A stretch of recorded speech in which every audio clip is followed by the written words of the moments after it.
Es un privilegio, hermanos queridos, es un gustazo estar con ustedes otra vez en esta mañana, ¿verdad? No hace mucho tiempo estuve por aquí, hoy ya se les hizo largo.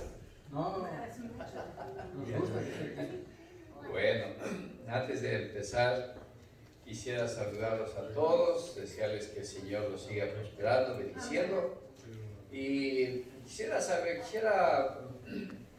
bendecir a nuestros amigos que nos están acompañando esta mañana.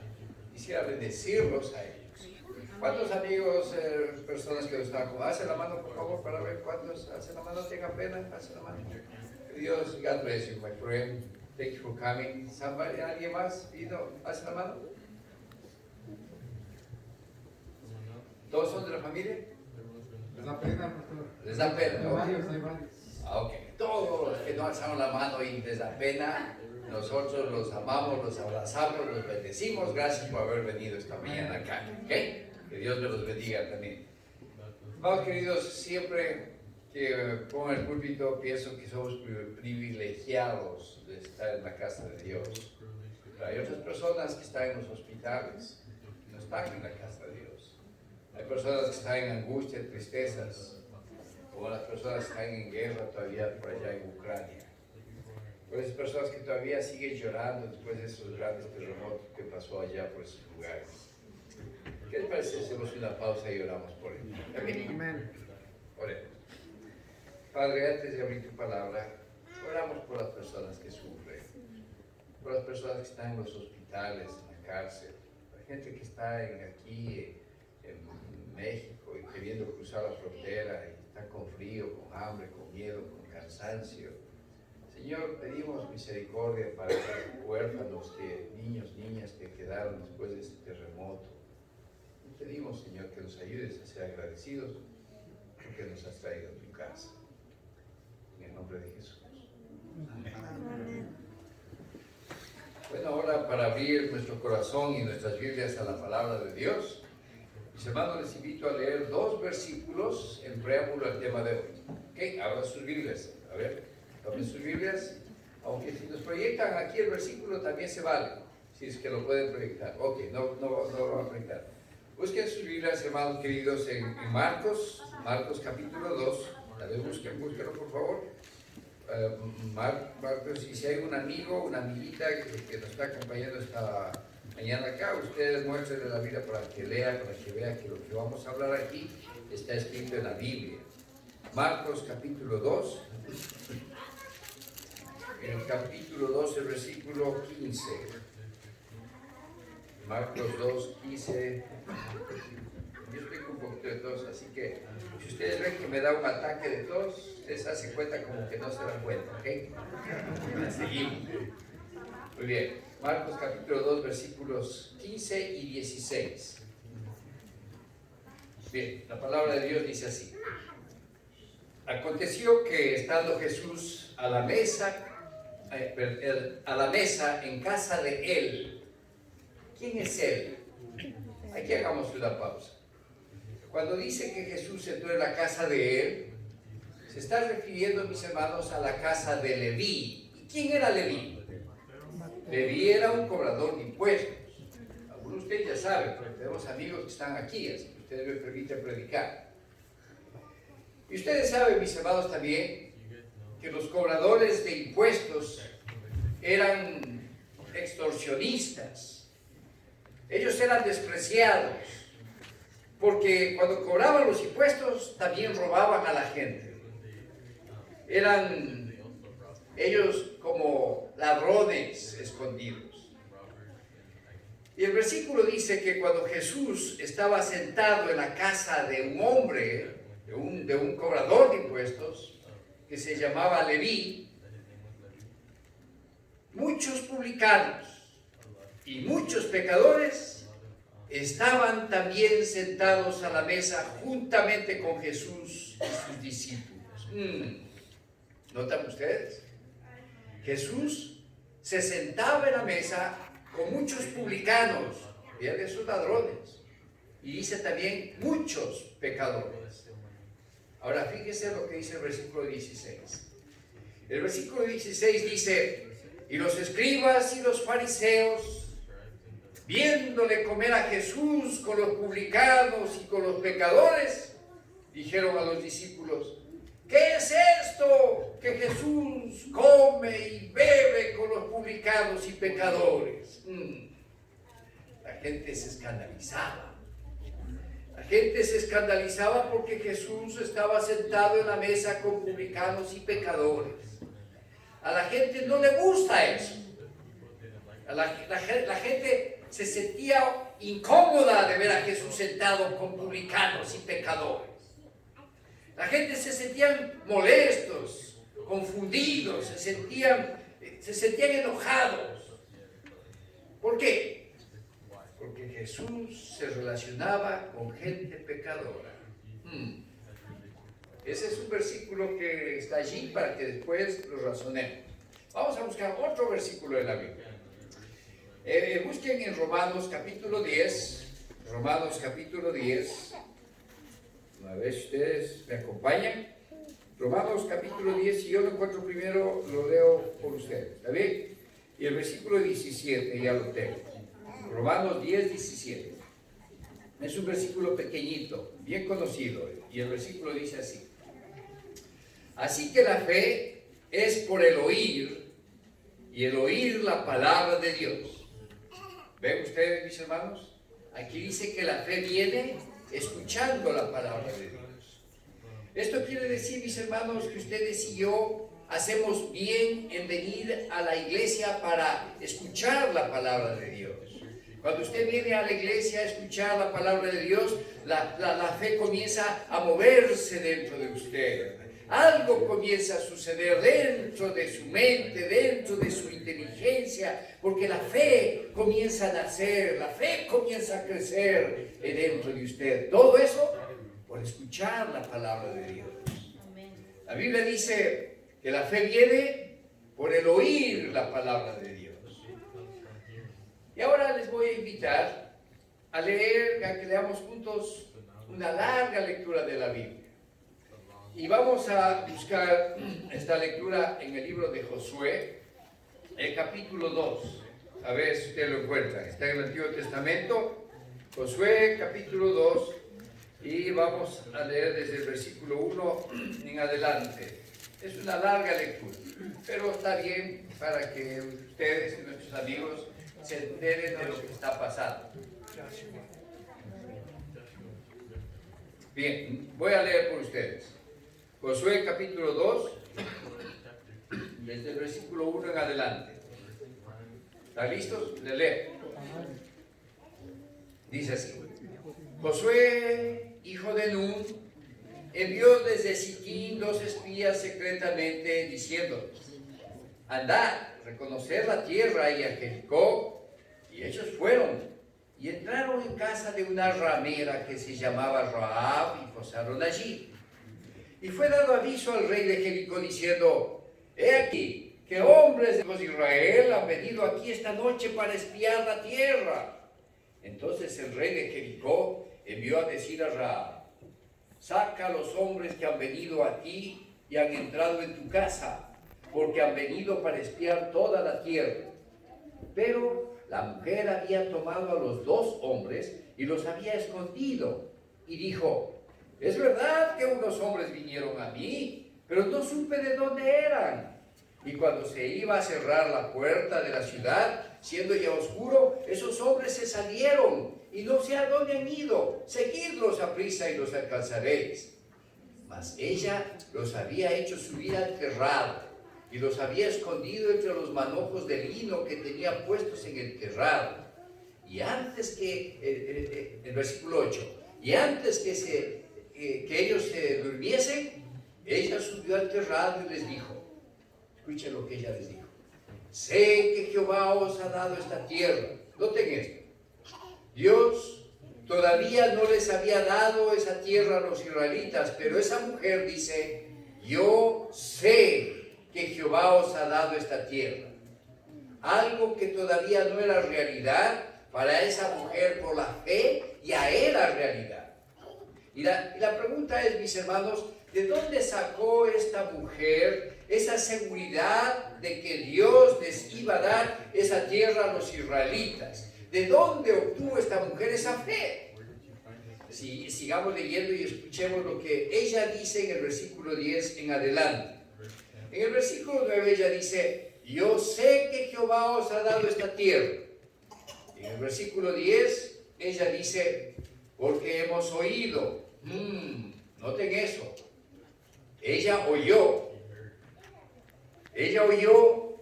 hemos oído que Jehová hizo secar las aguas del Mar Rojo delante de vosotros cuando salisteis de Egipto, y lo que habéis hecho a los dos reyes de los amorreos que estaban al otro lado del Jordán, a Sehón y a Og, y a los cuales habéis destruido. El versículo 11.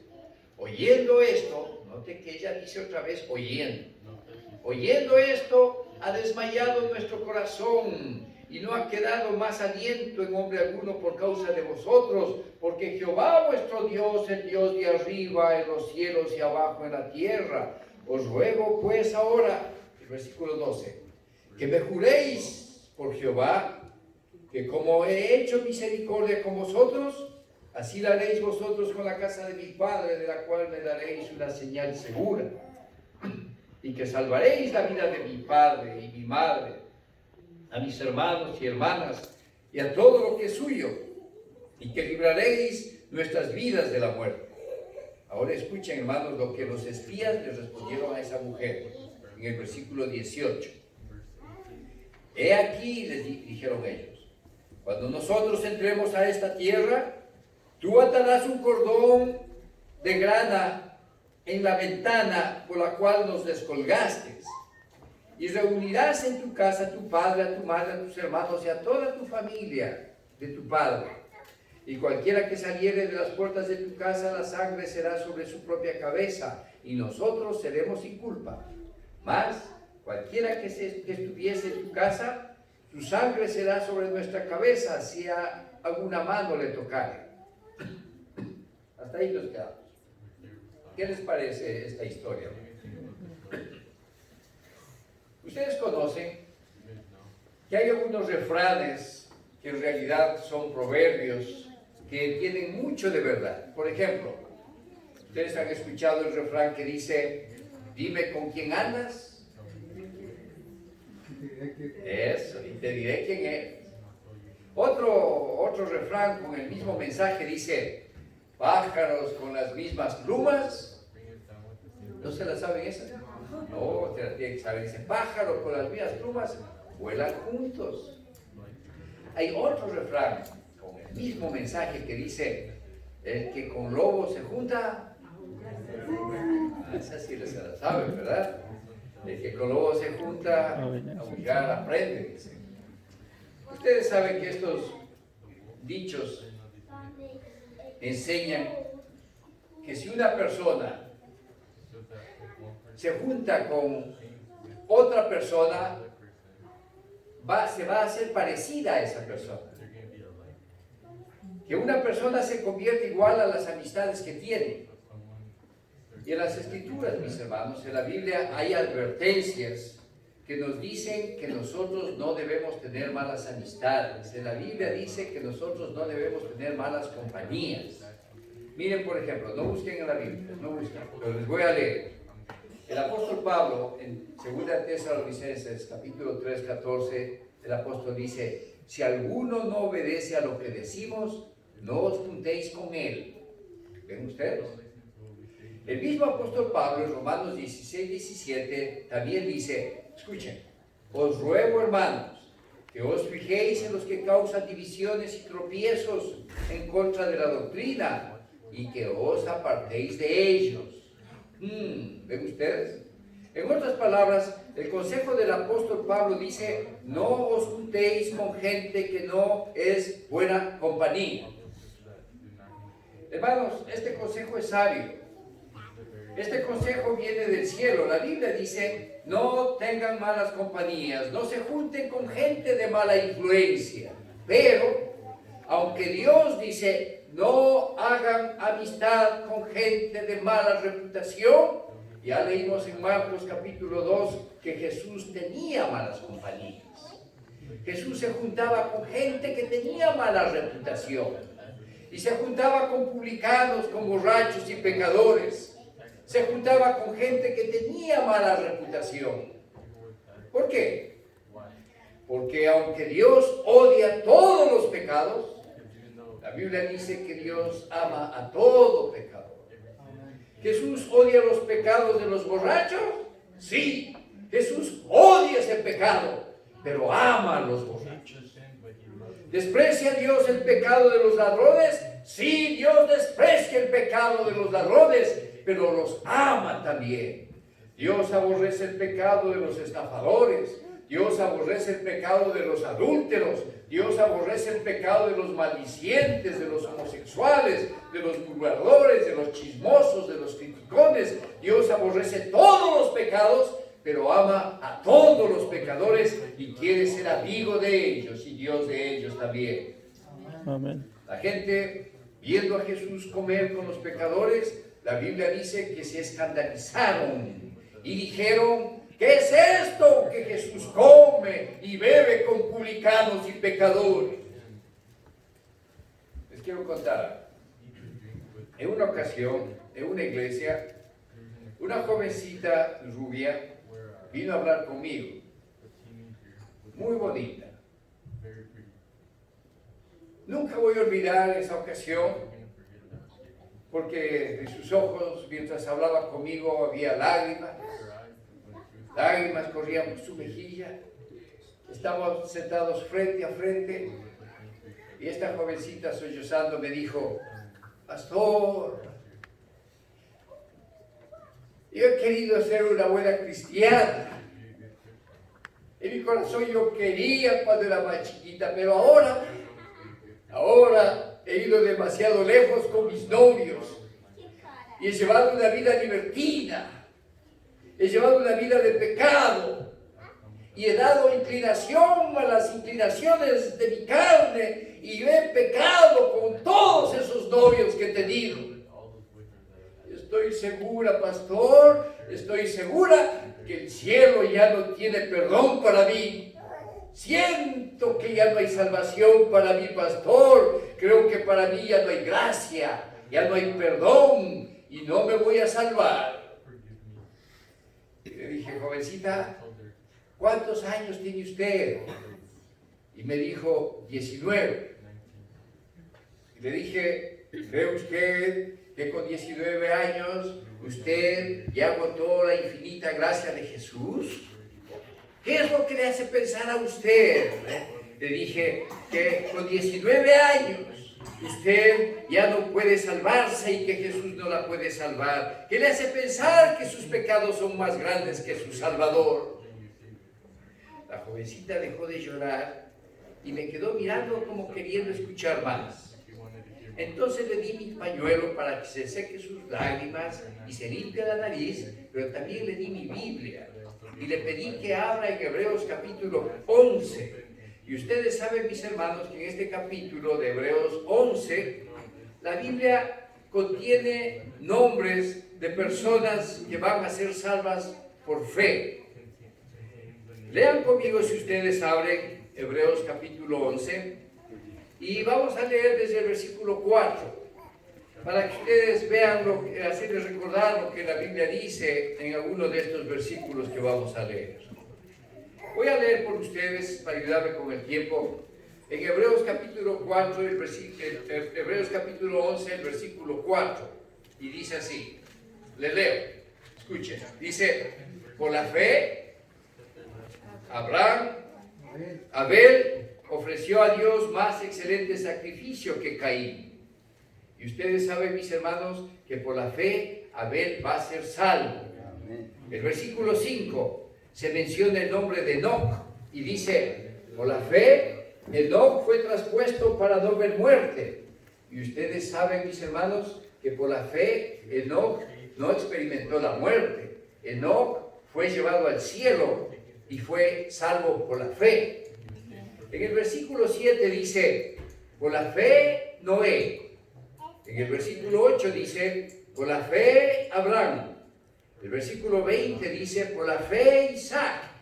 El versículo 21: por la fe Jacob. Versículo 23: por la fe Moisés. Y así la jovencita de cabellos rubios fue leyendo la lista de los nombres de personas que la Biblia dice van a ser salvos por la fe.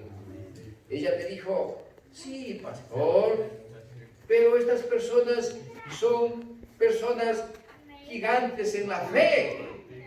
Entonces le dije, a usted le falta leer el versículo 31. Y en el versículo 31 dice así, escuchen, por la fe, Rahab la ramera no pereció juntamente con los desobedientes, habiendo recibido a los espías en paz. Y cuando la jovencita leyó hasta aquí, le dije, ¿sabe usted lo que es una ramera? Una ramera, le dije, es una prostituta. No me dijo nada, pero me quedó mirando como que tenía vergüenza. Entonces, recalqué lo que dice el versículo 31 y le dije, por la fe Rahab la ramera no pereció juntamente con los desobedientes, habiendo recibido a los espías en paz. Y le dije, note usted que en la palabra de Dios está el nombre de una ramera. En la Biblia está el nombre de una prostituta que se llamó Rahab. Y dice la Biblia, dice la palabra de Dios, que aunque esa mujer fue lo que fue, ella vino a Dios por la fe, ella creyó en Dios por la fe, y por la fe esa mujer que fue una mujerzuela, la Biblia me dice que va a ser salva. La Biblia no tiene vergüenza en decir que Rahab fue una prostituta en la ciudad de Jericó. Cuando dice que fue una prostituta, quiere decir que Rahab no practicaba su mala vida a escondidas, no. Ella seguía las propuestas de su propia inclinación carnal y seguía las propuestas de los hombres en Jericó. La Biblia no tiene vergüenza en decir que Rahab era lo que era. La Biblia no dice Rahab, la que tenía un restaurante en Jericó, así no dice la Biblia. La Biblia no dice Rahab, la que tenía una tienda en la esquina, eso no dice la Biblia. Claramente para referirse a esa mujer, la Biblia dice Rahab la prostituta. Eso quiere decir que Rahab se maquillaba como una prostituta. Rahab se vestía como una prostituta. Rahab tenía joyas y cadenas en el cuello como una prostituta. Rahab tenía joyas y cadenas en las muñecas y en los tobillos y caminaba como una prostituta. Ella se vestía así para verse lo que ella quería ser y lo que ella era. La Biblia no le da vergüenza decir que la prostitución era la ocupación de Rahab. Y si el estilo de la vida de Rahab era la prostitución, entonces quiere decir que fue en medio de ese ambiente tóxico donde vivía Rahab, donde ella escuchó por primera vez hablar de nuestro Dios grandioso Jehová. En ese ambiente tóxico, ella escuchó que el Dios llamado Jehová liberó de Egipto a 2 o 3 millones de esclavos del poderoso Faraón. Rahab escuchó que Jehová los guió por el desierto. Rahab escuchó que Dios a esos 3 millones de personas cuando estaban cerca del mar se vieron detrás y miraron a Faraón que venía con su ejército para matarlos. Y ella escuchó que Dios, ese gran Dios, partió el mar rojo en 2 y los hizo pasar en medio por camino seco. Y todos los hombres de Israel pasaron por el mar. Todas las mujeres, los niños y las niñas pasaron por el mar. Los animales y todo lo que tenía pasaron por el mar por camino seco. Y cuando el ejército de Faraón los persiguió y entró por ese camino seco en medio del mar, ese Dios todopoderoso escuchó Rahab, que hizo cerrar las aguas del mar y los destruyó a todos. ¿Y por qué la fe viene por el oír la palabra de Dios, mis hermanos? Entonces la fe de esa prostituta comenzó a moverse dentro de ella. Comenzó a brotar en su corazón. Rahab también escuchó que en las noches Dios cubría a esos 3 millones de personas o más con una antorcha gigante de fuego para protegerlos del frío. Y en el día, durante el sol candescente, Dios puso una nube gigante para cubrirlos del calor y darles frescura. Y porque la fe viene oyendo de Dios, la fe de esa mujer comenzó a seguir creciendo y a seguir creciendo y a seguir creciendo. Y ella escuchó también que ese Dios maravilloso en medio del desierto les dio a todos agua de una roca y les dio maná, pan del cielo cuando tuvieron hambre. Y al escuchar todas estas cosas, la fe de Rahab siguió creciendo en su corazón y por fe llegó un momento dado cuando Rahab se fortaleció en fe y aceptó a Jehová, el Dios de los israelitas, como el Dios de ella.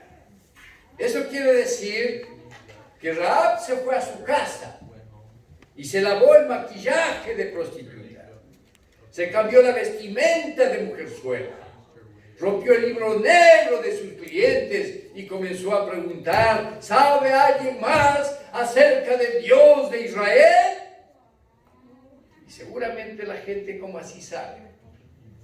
Seguramente hubo gente que le dijeron: ¿qué te pasa, Rahab? ¿Qué te pasa? Te estás volviendo loca. ¿Cómo que quieres cambiar el rumbo de tu vida si todo te va bien? Rahab, ¿tú no le has visto nunca a Dios? Tú solamente has oído de Dios. ¿Por qué, Rahab, tanto entusiasmo por querer saber de ese Dios que tú no le has visto? Solamente has oído de Dios. ¿Por qué, Rahab, quieres cambiar tu vida? Pero esa gente no sabía que la fe entra por el oír la palabra de Dios, y aquí comienza a suceder algo, y las personas aman más a Dios, y quieren acercarse más a Dios, y quieren entregar su vida a Dios, y sienten una nueva felicidad por estar cerca de Dios. Y la Biblia dice en Hebreos 11:31, mis hermanos, dice que Rahab llegó a ser una mujer de fe. Cuando Rahab oyó que los israelitas querían conquistar la ciudad donde ella vivía, que era Jericó, ella creyó que el ejército de Israel iba a conquistar esa ciudad, aunque era una ciudad amurallada. Y ella los escondió a los espías israelitas para que no sean descubiertos por los soldados de Jericó. Y después que los descolgó por la ventana, y cuando ellos ya se iban, ella les dijo: escuchen, escuchen, escuchen. Yo también creo en el Dios de ustedes. Yo creo en Jehová Dios. Y creo que Él les va a dar la victoria cuando vengan a conquistar esta ciudad. Quiero que se acuerden de mí y no se olviden de mí, porque quiero ser salva. Y uno de los espías le dijo: Rahab, salvaremos tu vida, Rahab, si pones una tela roja y la cuelgas en la ventana de tu casa. Y esa tela roja será señal de que tú y toda tu familia que están en tu casa serán salvos, Rahab. Y los que han leído la Biblia, ustedes, mis hermanos, saben que cuando llegó el día que el ejército de Israel marchó alrededor de esa gigante muralla de la ciudad de Jericó, como Dios les había dicho, Rahab, por fe, sin importarle su vida pasada, ella puso la tela roja en la ventana porque quería ser salva. Y aquí permítanme hacer una pausa para decirles que en la Biblia esa tela roja representa la sangre de Jesús que salva. El rojo es símbolo de salvación. El rojo representa la sangre de Jesús. Dios va a tomar la sangre preciosa roja de Jesús para limpiar tus pecados y mis pecados. Y cuando Dios haga ese milagro de limpiar nuestros pecados, mi hermana, mi hermano, Dios va a convertir tu vida en una vida limpia, en una vida blanca, en una vida pura, una vida nueva, como la nieve limpia y pura. Cuando Dios te limpia de tus pecados, cuando Dios te quita el adulterio, cuando Dios te quita las fornicaciones, tus malas tendencias, tus malos vicios, tú ya no vas a querer otra vez regresar a esos malos caminos. Ahorita se te hace difícil. Ahorita tú piensas y dices: es que a mí me gustan los bailes, es que a mí me gusta la cerveza, a mí me gusta la discoteca. Yo no creo que puedo buscar a Dios. Dios dice que Él con su sangre roja puede hacer el milagro de cambiar tu mente, limpiar tu mente, tus pensamientos, tu corazón, poner fe dentro de ti. Y vas a experimentar el milagro de maravilloso que hemos experimentado muchos, de hacernos cristianos porque sentimos, vivimos ese milagro. No es la religión lo que nos cambia, no es la gente la que nos cambia, es un milagro maravilloso que Dios hace en los que quieren buscarle genuinamente a Dios. Rahab creyó que poniendo la tela roja en su ventana ella sería salva. Y mi pregunta es, ¿crees tú, mi hermana, mi hermano, crees tú que la sangre de Jesús te puede salvar? La pregunta es, mi hermano y mi hermana, ¿pueden ver la gente que tienes la tela roja en la ventana de tu vida? ¿Pueden ver la gente que tienes a Cristo en tu vida? Antes de predicar, mis hermanos, antes de predicar a otros, la gente primero quiere saber si nosotros tenemos la tela roja en la ventana de nuestra vida. Antes de enseñarles a otros cómo ser salvos, ellos quieren ver que tú tienes a Cristo en tu vida. Rahab creyó que la tela roja en la ventana salvaría su vida. Antes que una mamá y un papá les diga a los hijos cómo salvarse, los hijos primero quieren ver en esa mamá y ese papá que tienen a Cristo en su vida.